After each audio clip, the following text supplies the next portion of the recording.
আসসালামু আলাইকুম। আমি একটা কথা বলি, বর্তমানে যে পরিস্থিতি বাংলাদেশে, পরকীয়ার হার যেভাবে বাড়ছে এবং মাদকের যে হার বাড়ছে, যেভাবে ফ্যামিলি সামলাইতে হিমশিম খাওয়া লাগে, পরকীয়া সামলাইতে হিমশিম খাওয়া লাগে।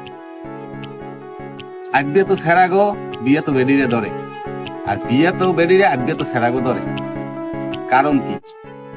করোনার ভ্যাকসিন লইয়া সেক্স পাওয়ার শেষ, পুরুষের সেক্স পাওয়ার শেষ, মহিলাগো সেক্স পাওয়ার বাড়িয়ে গেছে করোনার ভ্যাকসিন লইয়া।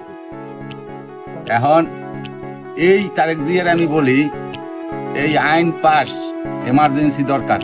পরকীয়া যে করবে তারে পাথর দিয়ে মারা হবে। বর্তমানে বাংলাদেশের খুব ভয়াবহ অবস্থা। পরকীয়া, মাদক, কোনো বিকল্প নাই।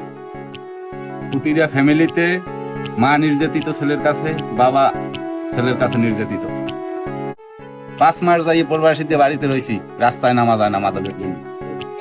যে বাড়ি যাই, সন্তানেরা মাদক খায়, মা বাপের কোপায়, খালে হালায়, ভিডিয়ায় লড়াই লই যায় টাকা না দিলে।